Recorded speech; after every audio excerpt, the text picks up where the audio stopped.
ये देश भारतीय मुसलमानों का है, ना कि बांग्लादेशी मुसलमानों का है। एक एक बांग्लादेशी देश से बाहर निकालना चाहिए। वो तो देखिए वो गुंडागर्दी पर उतर आए हैं, अब क्या किया जा सकता है ऐसे जन। एक भी हिंदुस्तानी बाहर नहीं निकाला जाएगा। देश विरोधी लोगों की जांच हो, जो सीआईए के एजेंट इनकी फंडिंग है उनकी जांच हो और इनको तत्काल अरेस्ट भी किया जाए। ये लोग आतंकवादियों के आका है और ये कट्टरपंथ को बढ़ावा दे रहे हैं। ये भारत को जलाना चाहते हैं, आसाम को जलाना चाहते हैं। कोई कानून का राज वहाँ नहीं है। भारतीय मुसलमान खुश है। हर्षवर्धन साहब हैं और जितने भी ये फार्मर्स सब लोग ब्यूरोक्रेट है। कोई फार्मर सेक्रेटरी है, कोई जज है। ये तो गुंडागर्दी पर उतर है पूरे। कोई आदमी प्रोग्राम कर रहा है भला मानस से कॉन्स्टिट्यूशनल क्लब में जो डिस्टर्ब कर रहा है वो पता नहीं देश में क्या कर रहा होगा। भीड़ के साथ वो बड़ा मीडिया भी बाहर चला और इससे आप उस गठजोड़ को समझ सकते हैं जो इस बड़े मीडिया और इस हिंदुत्ववादी भीड़ का है। वहाँ तो पूरी गुंडागर्दी चल रही है, सरकार की तरफ से गुंडागर्दी चल रही है। ये प्रेस कॉन्फ्रेंस तत्काल रद्द होनी चाहिए। देश विरोधी लोगों की जांच हो, जो सीआईए के एजेंट इनकी फंडिंग है उनकी जांच हो और इनको तत्काल अरेस्ट भी किया जाए। ये लोग कह रहे हैं कि इंडियन मुस्लिम को बाहर भेजा जा रहा है। इसका क्या ऐसा कहेंगे है, आप? सरकार सीआईए और एनआरसी के माध्यम से काम कर रही है और हेमंत विश्व शर्मा जो वहां से सीएम है निष्पक्ष बहुत अच्छा कार्य कर रहे हैं। लेकिन ये भारत को जलाना चाहते हैं, आसाम को जलाना चाहते हैं। ये इन्होंने 2 दिन पहले आसाम में भी पीसी की है, वहां पे भी इन्होंने भड़काऊ भाषण दिए, भड़काऊ स्पीच दिए। ये सीआईए के एजेंट सब लोग टोटल जितने बैठे हैं, हर्षवर्धन साहब हैं और जितने भी ये फार्मर्स सब लोग ब्यूरोक्रेट है। कोई फार्मर सेक्रेटरी है, कोई जज है। ये क्या मैसेज देना चाहते हैं?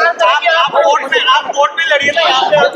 अरे भाई साहब सुनो, शांतिपूर्वक हमें प्रोटेस्ट करने का अधिकार है। हमारा कोई भी व्यक्ति इन लोगों के पास नहीं जाएगा। हम सब लोग शांतिपूर्वक साइड लाइन करके अपना धरना प्रदर्शन कर रहे हैं। और ये देश भारतीय मुसलमानों का है, ना कि बांग्लादेशी मुसलमानों का है। एक एक बांग्लादेशी देश से बाहर निकालना चाहिए।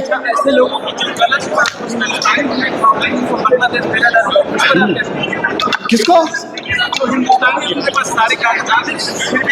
एक भी हिंदुस्तानी, हम ये कह रहे हैं, एक भी हिंदुस्तानी बाहर नहीं निकाला जाएगा, चाहे वो मुसलमान हो या हिंदू हो।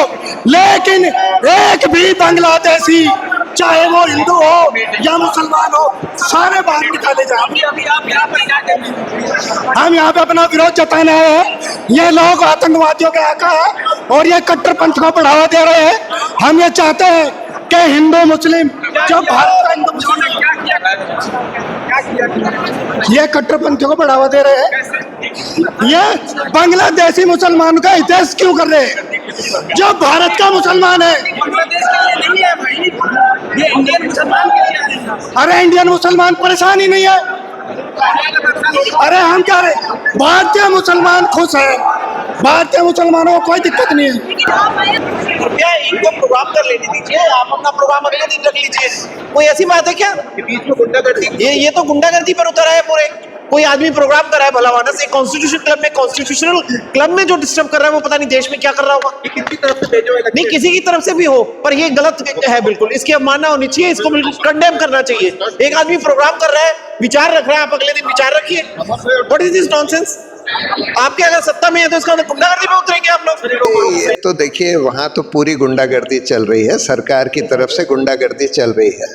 कोई कानून का राज वहाँ नहीं है और ये इसी से जाहिर है कि हम लोगों को ही नहीं आने दिया गया। तब ऐसे ऐसे लोग, former chief election commissioner, former member of the planning commission, former secretary to the government of India, इन लोगों को भी अगर नहीं घुसने दे रहे देखने के लिए, तो आप जान सकते हैं कि वहाँ क्या हो रहा है। जिस तरीके की भाषा का प्रयोग कर रहे हैं हेमंत विश्व शर्मा जी, उस पर आप क्या कहेंगे सर?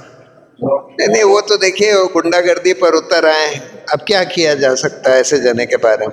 सर मीडिया की या बिग मीडिया की इस मीटिंग में दिलचस्पी, जो कि इस मीटिंग में दिलचस्पी नहीं थी बल्कि कुछ और था, और इसलिए भीड़ के साथ वो बड़ा मीडिया भी बाहर चला गया। और इससे आप उस गठजोड़ को समझ सकते हैं जो इस बड़े मीडिया और इस हिंदुत्ववादी भीड़ का है। और यह गठजोड़ अब पूरे हिंदुस्तान में काम कर रहा है और यहां ये बहुत साफ था। इस बड़े मीडिया की कोई दिलचस्पी नहीं थी कि असम की ये रिपोर्ट क्या है, असम के लोग क्या कह रहे हैं, बल्कि यह बड़ा मीडिया और भीड़, ये हिंदुत्ववादी भीड़, ये दोनों साथ यहां पहुंचे थे। और साथ ही बाहर चले। हिंदुस्तान में जो हिंसा हो रही है उसे कौन भड़का रहा है, या कम से कम आज इसका जिंदा नमूना हम लोगों को दिखलाई पड़ा।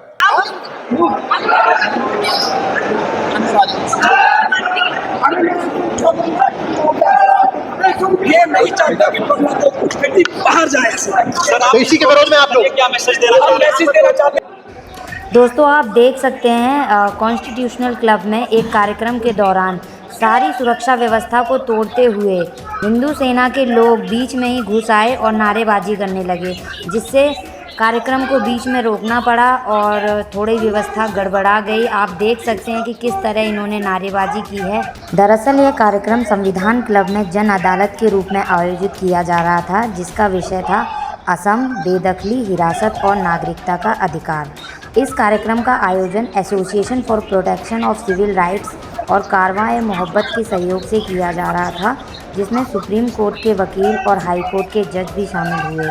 इस जन अदालत में न्यायपालिका और प्रशासन से जुड़े कई वरिष्ठ व्यक्तियों ने अपनी बात रखी। जस्टिस इकबाल अंसारी, पूर्व मुख्य न्यायाधीश Patna high court, justice Anjana Prakash, पूर्व जज पटना हाई कोर्ट, गोपाल के पिल्लई, भारत सरकार के पूर्व गृह सचिव, आगंतुक दल।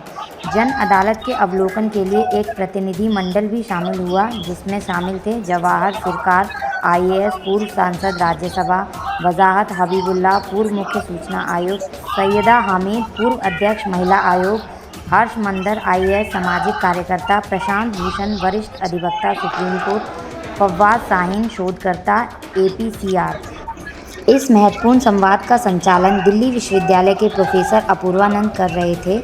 इस जन अदालत का मुख्य उद्देश्य असम में चल रही बेदखली की घटनाओं, हिरासत शिविरों में हो रही अमानवीय स्थितियों और नागरिकता के अधिकार से जुड़ी समस्याओं पर प्रकाश डालना था। नागरिकता रजिस्टर, डिटेंशन कैंप और बड़े पैमाने पर हुई बेदखली ने राज्य के लाखों गरीब और हाशिए पर खड़े लोगों के जीवन को प्रभावित किया है। जन अदालत के माध्यम से विशेषज्ञों ने यह संदेश दिया कि किसी भी लोकतांत्रिक समाज में लोगों के अधिकार, गरिमा और सुरक्षा सर्वोपरि होनी चाहिए। यह जन अदालत न केवल असम के प्रभावित लोगों की आवाज़ को सामने लाने का प्रयास है, बल्कि पूरे देश के लिए यह चेतावनी भी है कि नागरिकता और पहचान से जुड़ा सवाल केवल असम तक सीमित नहीं है, बल्कि यह भारतीय लोकतंत्र और संविधान की मूल भावना से भी जुड़ा हुआ है। इसी बीच हिंदू सेना के लोग कार्यक्रम का विरोध करते हुए नारेबाजी करने लगे और कार्यक्रम को रोकने की मांग करने लगे। आप बने रहिए हमारे साथ, हम ऐसी ही और जानकारी आपको साझा करेंगे। धन्यवाद।